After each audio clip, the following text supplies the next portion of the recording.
Serviço de atendimento ao cinéfilo. Qual a sua pergunta? Zezé Vasco mandou R$7. Professor, você acha que o Oscar de melhor animação vai para Robô Selvagem ou acha que está ameaçado perder para Divertidamente ou Flow? Eu já sei que você conhece Introdução ao Cinema. Eu também sei que você sabe que são 2 aulas novas todos os meses. Também sei que vocês já sabem que no curso você encontra linguagem, teoria, história, crítica, política, diretores, gêneros, tudo relacionado à produção cinematográfica. Agora, o que eu não sei é o que você está esperando para fazer parte do curso. Meu amigo, o curso Cinema Contínuo mais charmoso do Brasil. Link na descrição do vídeo. Essa é uma coisa que também ajuda a gente a entender um pouco sobre como é que funciona o Oscar como um todo, algo que eu já venho repetindo aqui para vocês há algum tempo. Toda previsão que a gente faz sobre o Oscar é uma previsão, um retrato do hoje. E por que é um retrato do hoje? Isso aqui é uma tentativa de escapar das previsões erradas que a gente faz? Não, porque a campanha está acontecendo. A campanha dos filmes está acontecendo. E Oscar é campanha. Então sempre está surgindo coisas novas que fazem as coisas mudarem por completo. Então na previsão de hoje é uma coisa, a previsão de amanhã é outra parada. Quanto à categoria de melhor animação, a gente tem que ter em mente que Robô Selvagem, há algum tempo atrás, ele era o favorito. Em determinado momento, durante a campanha, foi passado por Flow. Flow tornou-se o filme favorito a ganhar animação. E continuava sendo o filme favorito a ganhar animação até bem pouco tempo atrás. Até que Robô Selvagem voltou a ganhar as principais premiações prévias ao Oscar. Então assim, hoje, quem é o principal candidato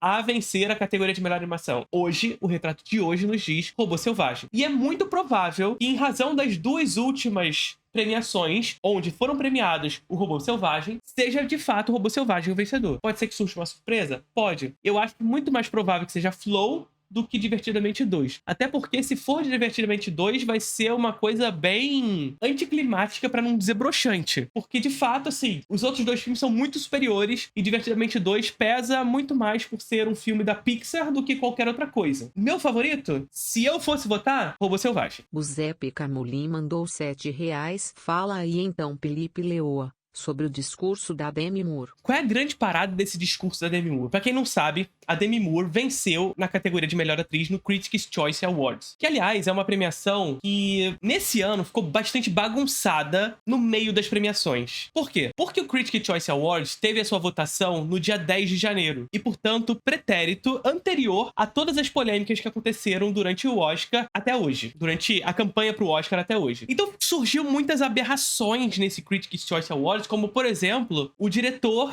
ser vencido por Wicked, como, por exemplo, Emilia Pérez ser um dos maiores vencedores da campanha, com 3 vitórias. Algo que a gente sabe que já não vai mais acontecer. Mas se confirmou de alguma maneira a Demi Moore como favorita a ganhar o Oscar de melhor atriz. Felipe, calma aí. Você tá falando que a Fernanda Torres não tem chance de ganhar? Não, não tô falando isso, gente. Eu estou falando que o Critics' Choice Awards, apesar de ser uma premiação esse ano meio deslocada de todas, e, portanto, não ser exatamente um termômetro muito bom pro que é o Oscar, ainda assim, o Critics' Choice Awards é um palco. Entende o que eu quero dizer? Ainda assim, o Critics' Choice é um palco relevante para fazer campanha. E o que eu quero dizer com isso? Eu quero dizer que a Demi Moore, ao vencer o Critics' Choice, sobe ao palco e, diferente do que ela fez no Globo de Ouro, onde ela valorizou a sua própria carreira, dizendo, olha só, eu era essa atriz desvalorizada pela indústria, esquecida pela indústria, uma atriz de filme pipoca e que nunca foi considerada uma atriz verdadeira, uma atriz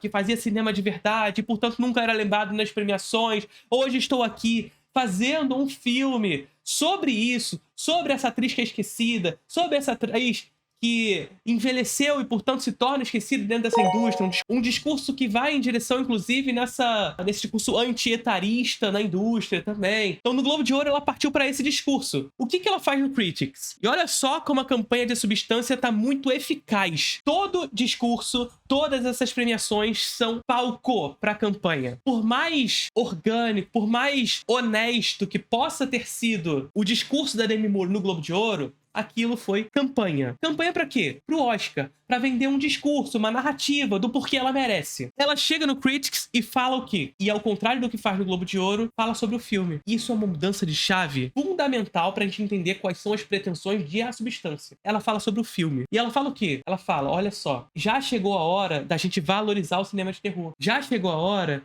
da gente entender que se faz arte nesse gênero. Vocês estão entendendo qual é a mudança de chave na campanha de Substância? Usar o Critics como uma premiação que, por mais que esteja meio deslocada nas premiações, ainda oferece o palco para Demi Moore subir lá, ainda mais sabendo que a sua principal candidata não está concorrendo no Critics, a Fernanda Torres, até porque foi uma premiação lá do início de janeiro, e a campanha de Ainda Estou Aqui foi crescendo com o tempo, até chegar dia 23 de janeiro, sabendo que a sua principal candidata não está ali, ela sobe ao palco e sobe abandonando o discurso que estava dizendo antes, até porque esse discurso já está consolidado, e começa a crescer um discurso que vai na direção do filme e não dela enquanto atriz. Ah, Felipe, você tá dizendo que a Substância é favorita para ganhar o Oscar? Não. Agora nós temos outros candidatos que se solidificaram como favorito a ganhar o Oscar de melhor filme. Sobretudo, a Nora, quando ganha o PGA, e o DGA. A Nora é o favorito hoje. De novo, retrato do presente. 10 de fevereiro é o dia que a gente tá gravando esse vídeo aqui. 10 de fevereiro, a Nora é favorito. Agora, a Demi Moore sobe ao palco, faz uma campanha para o filme, para tirar essa estigma sobre o filme de terror, tentando revalorizar o filme para as principais categorias no Oscar. Isso é interessante por quê? Porque a Substância está em crescente. Não é favorito a ganhar o Oscar, não é, definitivamente, mas está em crescente. Ah, Felipe, então você tá dizendo que a Demi Moore subiu ao palco para fazer a Substância crescer para a categoria de melhor filme? Sim e não. Sim, porque ela deseja favorecer o filme na categoria principal, com esse discurso de vamos parar com esse negócio de desvalorizar o cinema de terror, mas sobretudo porque a Substância está concorrendo em outras muitas categorias. O filme quer papar Oscar, gente. O filme não quer sair só com o prêmio de melhor atriz. E já que não quer sair só com o prêmio de melhor atriz, vai fazer o quê? Vai usar o seu principal rosto na campanha, que o principal rosto da campanha de Substância não é a Margaret Qualley, é a Demi Moore, porque é favorita a ganhar o Oscar de melhor atriz. Desculpa, mas por mais que a gente torça pela Fernanda Torres e continue torcendo por isso, a Fernanda Torres, ela tá correndo por fora. E sendo ela o principal rosto, é ela que vai fazer a campanha. É ela que vai meter a cara ali na frente e vai falar, olha só, gente, não desvalorizem o gênero de terror. Então entendam, mais uma vez, Oscar é teatro. E o que a Demi Moore está fazendo é ser atriz. A atriz que está tentando fazer o seu filme vencer. Camarada Luiz mandou R$10. Ainda estou aqui, tem repercutido muito lá. Acho que merecia mais indicações. Estou fora das redes, mas tô com a ideia de que a campanha enfraqueceu. Não enfraqueceu, cara. Muito pelo contrário. Ainda Estou Aqui tá crescendo na campanha. A gente tá com a barriga um pouquinho cheia, né? Antes do dia 23 de janeiro, o dia onde foram anunciados os indicados ao Oscar, a gente nem imaginava que Ainda Estou Aqui poderia ser indicado em 3 categorias. A gente tava lá, antes do dia 23, falando, não, é certo, ou pelo menos quase certo, que nós estaremos indicados em melhor filme estrangeiro, em melhor filme internacional. Agora, melhor atriz, a gente até tinha chance, mas a gente tava discutindo assim, caraca, a Fernanda Torres não foi indicada ao SEG. E o SEG fez aparecer um monte de candidatas aqui que pode ser que a Fernanda Torres estivesse de fora. Era possível que a Fernanda Torres estivesse dentro? Era provável que ela estivesse dentro? Sim. Era mais provável que ela esteja dentro do que fora. Mas ainda existia o medo. E a gente foi indicado. E mais do que isso, a gente foi indicado em melhor filme. O que eu quero dizer com isso? A campanha de Ainda Estou Aqui foi muito eficaz e continua sendo. Hoje, dia 10 de fevereiro, dia que a gente tá gravando esse vídeo, tava a Fernanda Torres fazendo entrevista com a Jessica Chastain. Hoje, dia 10 de fevereiro, surgiu um monte de vídeo, por exemplo, da Fernanda Torres encontrando a Ariana Grande e batendo cabelinho como a personagem da Ariana Grande, e a Ariana Grande só falando coisas maravilhosas sobre a Fernanda Torres. Gente, isso é campanha. Ainda Estou Aqui está em crescente. Quando eu digo que Ainda Estou Aqui está em crescente, eu não estou falando que os outros filmes estão caindo para Ainda Estou Aqui crescer. E, portanto, Ainda Estou Aqui agora é favorito ao Oscar, porque está crescendo, o Ainda Estou Aqui vai ganhar e ponto, acabou. Não, eu estou falando que está em crescente porque a campanha está eficaz. Tão eficaz que hoje a gente é favorito ao filme internacional. E hoje a gente não só já está candidato a melhor atriz, como nós somos a segunda força para vencer essa bagaça. Como não fosse o DGA e o PGA dando o favoritismo à Nora agora, Ainda Estou Aqui não era definitivamente favorito, mas ninguém descartava na categoria principal. Era difícil, ninguém tá falando que era favorito, ninguém tá falando que era a terceira, quarta força, mas ninguém descartava. Então a campanha de Ainda Estou Aqui está crescendo, na verdade. Tá o tempo inteiro a Fernanda Torres aparecendo, gente. Aqui e lá fora. Isso sem falar do filme estar só crescendo também nas bilheterias nos Estados Unidos. As pessoas estão interessadas em assistir esse filme. As pessoas estão indo assistir ao filme. E com mais pessoas indo assistir ao filme, também significa mais pessoas dessa galera que vai votar indo assistir, indo descobrir o filme. E descobrindo o filme, vendo a Fernanda Torres lá, opa, realmente essa coisa aqui tá diferente, hein? Então o filme tá crescendo em campanha, tá aumentando bilheteria nos Estados Unidos, tá fazendo as pessoas irem aos cinemas nos Estados Unidos assistir esse filme e, por consequência, crescendo o filme. Porque as pessoas estão indo assistindo, e diferente de Emilia Pérez, por exemplo, as pessoas estão assistindo e estão gostando. Vai em qualquer vídeo na internet de críticos americanos falando sobre o filme. As pessoas estão indo ao filme e gostando do filme. A campanha está crescendo. Quando eu digo isso, mais uma vez, não é dizer que Ainda Estou Aqui é favorito a ganhar a categoria principal ou até a melhor atriz, mas sim que a campanha é eficaz. E continua sendo. Para Lanches mandou R$7,01. Professor, você acha essa disputa do Oscar dessa edição mais equilibrada do que a de 2023, por exemplo? Em 2023, apesar de Oppenheimer ter sido o favorito, estava equilibrada. A campanha desse ano esteve muito mais equilibrada do que a de 2023. E eu vou dizer mais. Por mais que houvesse em 2023 alguns candidatos ali que tentavam roubar a vaguinha do Oppenheimer, a gente já sabia desde muito cedo que Oppenheimer era o favorito. Então, assim, não acho que a campanha de 2023 foi equilibrada, não. É claro que é aquela questão que eu sempre digo pra vocês. Que Oscar é campanha e a campanha demanda de tempo.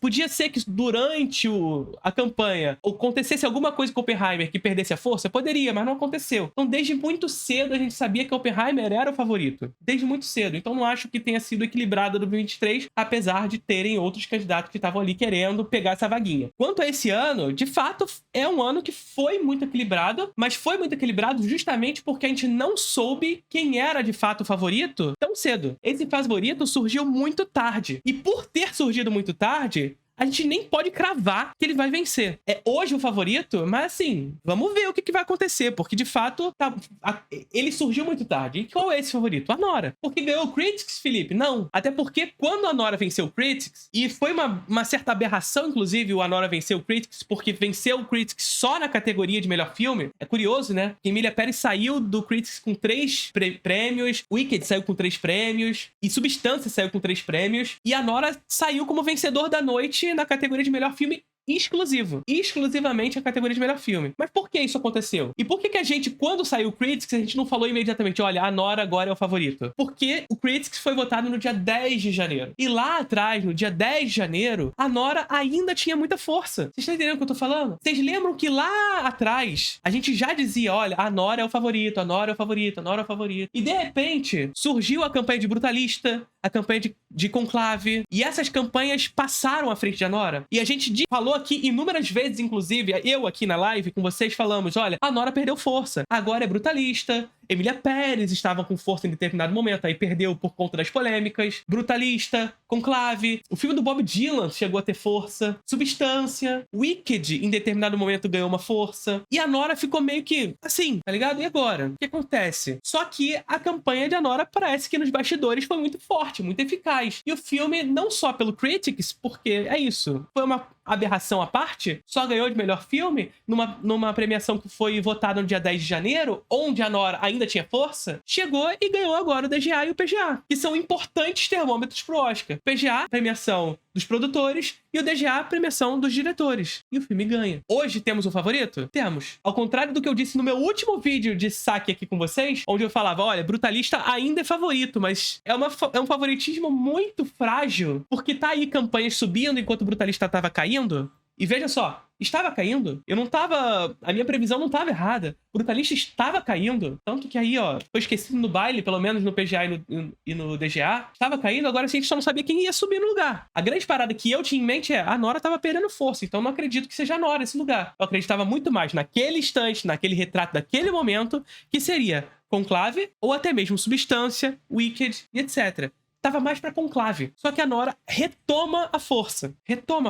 E hoje surge como favorito. O Brutalista perde força por conta da inteligência artificial, sobretudo. Que é uma coisa muito importante pra gente discutir. Essa questão da inteligência artificial vai ser um debate muito acalorado nesse ano e nos próximos 2 anos, provavelmente. Mas, gente, é um caminho sem volta. Camarada Luiz PCBR mandou R$7. A impressão de que Ainda Estou Aqui enfraqueceu. Vem da falta de indicações aos prêmios entre Globo de Ouro e Oscar. Qual a repercussão repercussão do Goya. Perca Demi Moore. A impressão de que Ainda Estou Aqui perdeu força pela falta de indicações a outros prêmios não se sustenta. Em que sentido? É claro que estar nessas premiações é importante porque é aquilo que eu disse lá da Demi Moore, lá atrás. Você lembra que eu falei sobre o discurso da Demi Moore? Mesmo o Critics' Choice ter sido uma premiação meio atabalhoada esse ano por estar colocada num tempo muito ruim, porque as polêmicas surgiram depois, ainda assim o Critics foi um palco para Demi Moore subir lá e falar sobre a substância. A ausência de Ainda Estou Aqui nas premiações e da Fernanda Torres nas indicações, nessas premiações, significa uma ausência de palco. E isso pode ser prejudicial. Só que a campanha foi eficaz em outros meios de estar sempre presente com o rosto da Fernanda Torres, para escapar de crises, sobretudo com a crise de Emília Pérez.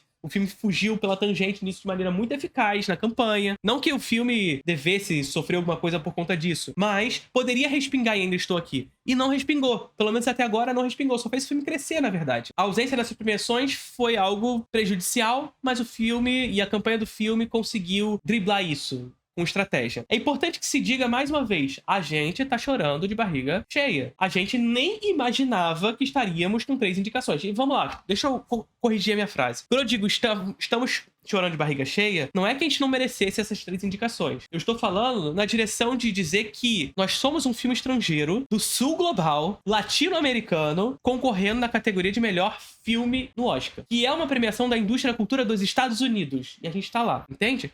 A gente não precisa de nada disso pra provar que o nosso cinema é foda. Mas a gente tá lá. Ainda Estou Aqui fez uma campanha tão eficaz que deixou a gente indicado a 3 categorias, além daquela que a gente imaginava que a gente seria indicado, que era de filme internacional. Então a gente tá indicado a 3. Filme internacional, atriz e melhor filme. Mas eu vou dizer mais pra você sobre isso. A campanha está tão eficaz que se fosse hoje, dia 10 de fevereiro, momento em que a gente tá fazendo esse vídeo aqui, Ainda Estou Aqui estaria concorrendo a mais categorias. Eu garanto isso. Eu garanto. Eu garanto que pelo menos na categoria de melhor roteiro adaptado nós estaríamos. Por quê? Em roteiro adaptado, por exemplo, está indicado Sing Sing e Emília Pérez. Eu nem acho que Sing Sing sairia. Mas se fosse hoje, provavelmente a Emília Pérez não estava lá. E quem ia entrar no lugar, provavelmente seria Ainda Estou Aqui. Então a campanha de Ainda Estou Aqui está muito forte. Ah, Felipe, mas se não tivesse acontecido nada com a Emília Pérez, Ainda Estou Aqui estaria nesse lugar? Acredito que Ainda Estou Aqui poderia tirar o lugar de Sing Sing. Sabe o que eu quero dizer? Eu diria mais. Eu diria que possivelmente, aqui eu não tô dando nenhuma cartada assim, iria acontecer, mas fotografia era uma candidatura forte de Ainda Estou Aqui também. Então assim, a campanha está forte.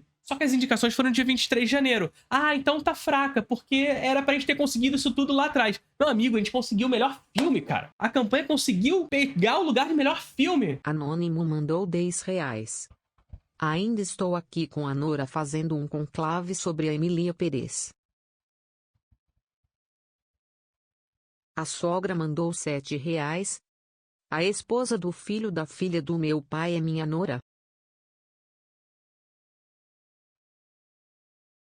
Felipe Kubrick Ricardo mandou R$7. A Nora vencendo o Oscar, vai ser o precursor-chave para a indústria cinematográfica hollywoodiana investir mais ainda no cinema de autor? Não. A sala de cinema está em crise, mas os lugares do mundo, os países do mundo que concentram consigo as principais indústrias culturais do mundo, as indústrias de cinema do mundo, têm um retorno às salas de cinema mais acelerado do que outros países, como o Brasil, por exemplo, que tem uma indústria mais fragilizada, inclusive com ausência de políticas públicas, com ausência de Estado. Mas os Estados Unidos, sendo uma indústria forte, tem um retorno, um refortalecimento dessa crise mais rápido. O grande problema dos Estados Unidos é que o cinema produzido por lá, por Hollywood e por todo o país, não depende exclusivamente dos espectadores produzidos no país. Entende o que eu quero dizer? Então, os filmes hollywoodianos, os filmes americanos, eles têm orçamentos grandiosíssimos, orçamentos milionários. E por terem orçamentos milionários, eles não dependem exclusivamente do mercado interno, eles dependem também do mercado externo. Isso significa dizer que não basta para o cinema americano, para o mercado americano,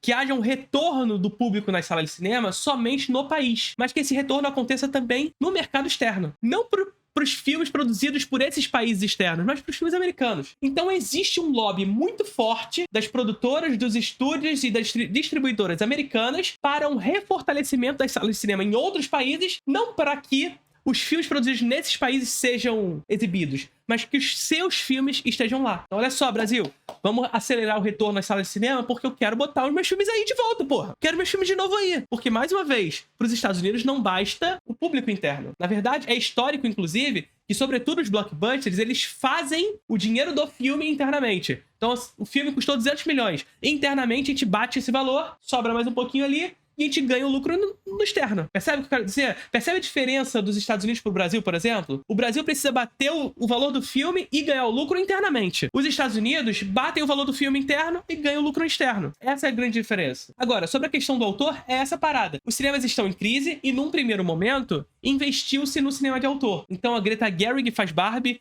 o Nolan faz Oppenheimer e alguns outros exemplos de autores da indústria fazendo filmes com o seu nome de estampa, com o seu nome como marca. Então a indústria esteve investindo nesses grandes autores e acredito que ainda investirá. Agora, o Sean Baker não é dessa linha. O Sean Baker é um autor de filme independente. E veja só o que eu tô dizendo aqui também. Cinema independente não significa que seja independente do capitalismo. Ele é independente do grande estúdio, mas ainda é submetido sob essa lógica capitalista. Até porque o cinema independente ele não é tão independente assim. Por quê? Porque ele precisa vender o filme. Então esse dito filme independente, ele faz o filme sob um estilo particular que é vendável para esses estúdios. Então se eles fazem um filme, ainda que independente dos grandes estúdios, mas que pensa nos grandes estúdios, ora, a prática também vai mudar. Irá se fazer filmes pensando em vender e não em permanecer nos circuitos alternativos. E o que eu tô falando aqui não é criticar o trabalhador que faz isso, pelo amor de Deus. Ele quer vender o filme dele porque, porra, ele é artista e ele tem o seu valor enquanto artista. Ah, eu desejo fazer meu filme dessa forma,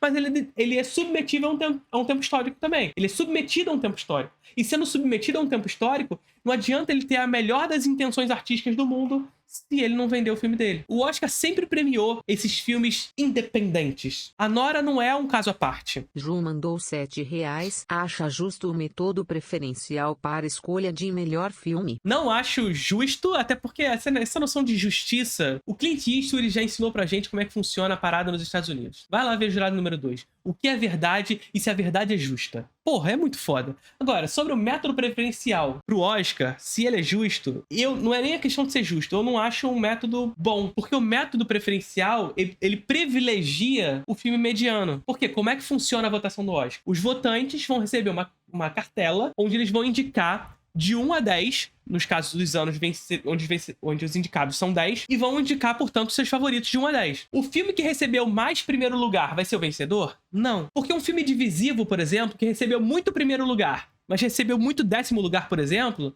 vai cair nessa lista. Sabe? Um filme de terror, por exemplo, A Substância, que é o que eu tava discutindo com vocês há algum tempo. Vocês falaram, A Substância não pode surgir como favorito, e eu disse, eu acredito que, sabendo como funciona a votação do Oscar, A Substância não tenha esse impacto. Até, por exemplo, todo o discurso da Demi Moore, eu acredito que possa ser também para fortalecer o filme melhor filme, mas sobretudo em outras categorias, não só em melhor filme. Porque sabendo como funciona a categoria de melhor filme, a votação, A Substância pode até ter muitos votos para primeiro lugar, mas terá também muitos votos abaixo, porque é um filme que divide. Divide por ser um filme de terror, divide por ser um filme escancarado, divide por ser um filme explícito, divide por ser um filme bastante sangrento, gráfico. Então é um filme que vai caindo nesse lugar. Conclave, por exemplo, por outro lado, é um filme que, apesar do final, não é tão divisivo assim. Eu diria mais, o final de Conclave, ele é falsamente progressista. Ele é falsamente disruptivo. Mas, na verdade, ele é aquele impacto final, assim, só pra você fazer... Oh! Que, na verdade, não cria exatamente um conflito dentro de uma ideia conservadora tão profundo como se imagina. Pelo menos não vi nenhum impacto tão profundo assim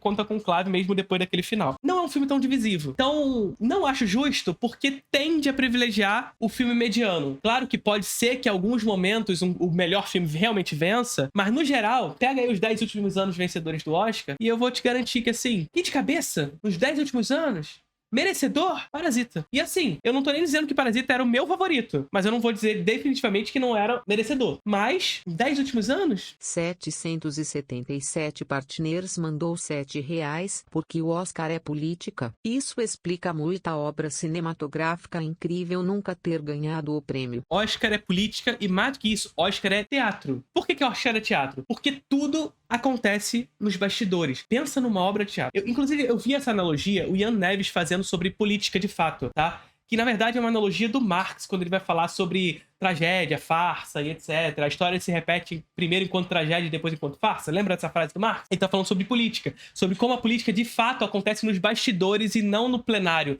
Não no parlamento. No parlamento é um grande teatro. um teatro onde você precisa ter decoro, falar bonito e etc e tal, mas nos bastidores é onde as coisas estão acontecendo de verdade. No Oscar, é exatamente a mesma coisa. Por quê? Porque o Oscar é política. Porque o Oscar é, antes de qualquer coisa, política. Antes de ser uma premiação sobre arte, é política. Isso significa que, sobretudo, quando vocês veem um candidato no Jimmy Fallon, quando você vê um candidato subindo ao palco para receber um prêmio, quando você vê um candidato se encontrando com o outro e se cumprimentando e falando um com o outro, quando você vê um candidato fazendo um discurso, tudo isso é teatro. Sendo orgânico, sendo honesto ou não esses discursos, é teatro. E sendo teatro, existe inclusive uma hipervalorização de todos esses gestos, percebe? Existe uma hipervalorização de todos esses gestos, uma exclamação desses gestos. Porque ali, na frente das câmeras, exibindo-se aos outros, há um discurso que irá valorizar o bastidor, porque é no bastidor onde as coisas estão acontecendo. É por trás que a campanha e a estratégia está acontecendo, para minar a outra campanha e para crescer a sua. Para minar ou crescer. Para minar e crescer. Oscar é política. Oscar é teatro. Justamente porque Oscar é política. Porque o Oscar não acontece na frente da câmera. O discurso da Demi Moore no Globo de Ouro, no Critics' Choice, é teatro. E aqui não é dizer que a Demi Moore é uma falsa, mentirada e etc. Não. É teatro porque é assim que se pede à indústria. A Fernanda Torres, quando subiu ao palco para ganhar o Globo de Ouro, também. Ela usou o discurso estratégico que se desejava para a campanha. Estou voltando aqui depois de 25 anos em que minha mãe esteve aqui. Oscar é teatro. E tudo acontece nos bastidores. Olha os nomes aqui. Olha os nomes. O palco onde tudo acontece é a frente das câmeras. É onde o artista vai aparecer. É onde o filme vai aparecer. E o bastidor, tal como no teatro, o artista sai do palco em direção ao bastidor, é lá onde a política acontece. É lá onde o filme vai vencer. Liliana mandou R$8. Sobre a Nora, o final é o começo e a única brecha que temos da intimidade daquela mulher. Qual sua opinião de como Mickey Madison escondeu sua personagem do espectador? Perfeito. Eu acho sua pergunta muito boa, até porque, mais uma vez, a Nora é uma tragédia. É uma tragédia moderna, mas é uma tragédia. Por quê? Porque a personagem da Mickey Madison, ela começa bem, gente. Ela é uma trabalhadora sexual de sucesso, ganha o dinheiro dela e ganha muito bem o dinheiro dela. Então ela tá bem. Ela não é aquela personagem fodida que vai tentar ganhar alguma coisa na vida. Não, ela é uma personagem que tá bem. Só que ela tá bem e, como uma tragédia, ela encontra um determinado ponto da história em que faz com que ela encontre o seu ápice. Ela sai do bem pro ápice. Ela supostamente encontra o cara que vai levar ela ao sonho americano. Ela, enquanto uma descendente de imigrantes russos. Então, finalmente, ela encontra o sonho americano. Só que o sonho americano não existe. Como o nome já indica, é sonho. Não tem lastro na materialidade. E, portanto, ela entra numa jornada para encontrar esse cara, inclusive durante todo esse processo de buscar o outro e se perdendo. Mas não só ir se perdendo, como constantemente ainda sonhar. Ela se permite sonhar o tempo inteiro de que, ora, quando eu encontrar ele, tudo vai mudar. Eu posso conseguir. Inclusive, quando ela encontra com a mãe do cara, ela tem um vislumbre de que é possível ela mudar a opinião da mãe. E falar, oi, sogrinha, tudo bem? Só que a materialidade bate nas costas. A materialidade dá um surro na cara dela. Então ela começa muito bem e ela retorna pra onde ela começou. Só que o problema é qual? Ela retorna pra onde ela começou, só que ela teve o vislumbre de ter o sonho. Só que não é possível ter o sonho no capitalismo. Ela retorna a ser o que ela era. Só que a grande diferença é que ao final de Anora, o personagem do Yura oferece a ela o pedaço do sonho que lhe foi perdido. O pedaço do sonho que lhe foi oferecido no ápice do seu sonho e que ela teria perdido naquele momento, retorna a ela. E ela, recebendo o pedaço desse sonho, acredita que a melhor forma de recebê-lo é recompensar aquele que lhe ofereceu de volta esse sonho. Ou melhor, esse pedaço de sonho. Ela vai recompensar o cara da maneira como ela sabe recompensar. Da maneira como ela era no início do filme, pra onde ela retornou. E ela vai receber esse pedaço de sonho de novo, como uma falsa promessa, como uma ilusão, mas que na verdade ali aquele pedaço de sonho só representa não há espaço pra sonhar. E a recompensa que ela tenta dar ao outro, na verdade só demonstra isso. Ela voltou a ser aquilo que ela era. E aqui, evidentemente, sem nenhum julgamento ao que ela era no passado. Inclusive, eu acho muito interessante como Sean Baker não cai no discurso moralista de julgar o que ela era, ou o que ela voltou a ser. Muito pelo contrário. Inclusive, eu vejo muita gente progressista na crítica, criticando a Nora sob esse viés moralista. Aliás, boa parte da esquerda tem esse lugar moralista que é terrível, sobretudo quando vai falar de arte. Esse lugar de que todo filme precisa discursar alguma coisa. Todo filme precisa ser uma declaração para alguma coisa, ser útil a alguma coisa. E quando você faz isso e ainda dá o tiro errado, meu amigo, puta que pariu. Não, o Sean Baker, ele faz o seu personagem retornar ao que ela era e mesmo assim não moraliza o discurso. Prof, esse pedaço de sonho pode ser uma analogia ao sapatinho da Cinderela, tanto no que ela cita a princesa durante o filme. Sim, é mais ou menos o que acontece também com Falsa Loura. Todos esses filmes de sonhos americanos, na verdade, estão muito ligados aos contos de fada. Só que nos contos de fada, eles são contos muito burgueses, justamente porque eles nos dão um final feliz. O sonho da princesa se confirma. Só que a tragédia moderna, o sonho americano não pode se confirmar. Por quê? Porque é sonho. E a materialidade bate de frente com o sonho. Então aquilo que ela perdeu, o sapatinho que ela deixou pra trás, é recebido de volta. Só que diferente de Cinderela, que se casa com o príncipe e é feliz para sempre, ela não tem o príncipe dela. E ela precisa retomar o trabalho que ela fazia antes. Art mandou R$7. O Oscar é um evento que premia aquele filme com a melhor divulgação internacional e que fura a bolha em um cenário capitalista. Se for, vai tomar no meio do seu cu. Eu diria até mais, cara. É pior do que isso. Mais uma vez, o Oscar é um grande teatro. É um grande teatro onde as coisas, na verdade, acontecem nos bastidores. É o quanto de dinheiro essa campanha está disposta a despejar nesse filme para vencer o Oscar, vencer a premiação. O Oscar é sobre dinheiro. No final das contas, na verdade, o capitalismo é sobre isso. É sobre isso, no final das contas. É sobre esse teatro onde aqueles que estão na frente, onde aqueles que participaram, aqueles que trabalharam, os trabalhadores, portanto, que realizaram esse filme, na verdade, são atores disso tudo. Não só no filme. E no filme, é claro que ele tá exercendo a sua função ator. Mas durante a campanha, ele tá sendo ator. Ele tá sendo ator. Porque ele está no palco. No palco, discursando sobre o seu filme. Sobre como e por que o seu filme merece mais do que o outro. E por trás, uma campanha fortíssima para criar esses palcos. Para criar essas possibilidades. Que esses artistas, que esses atores e atrizes estejam em cima deles. E não só para isso, mas também para destruir outras campanhas. É um grande tabuleiro de war do capitalismo. Como eu destruirei o próximo, meu adversário, e como crescerei a minha campanha, dando a possibilidade de esses meus atores estarem no palco, exercendo seu trabalho de campanha. Bom, então é isso. Chegamos ao fim de mais um Central do Atendimento ao Cinéfilo. Estejam sempre nas lives para acompanhar o Central do Atendimento ao Cinéfilo. Toda live vai ter um saco. Então esteja aqui junto com a gente em toda live, às 5 horas da tarde, segundas, quartas e sextas. Mas caso você não possa estar na live, seja membro desse canal, patrocine esse canal, você ajuda a produção de conteúdo por aqui. Curtiram o vídeo?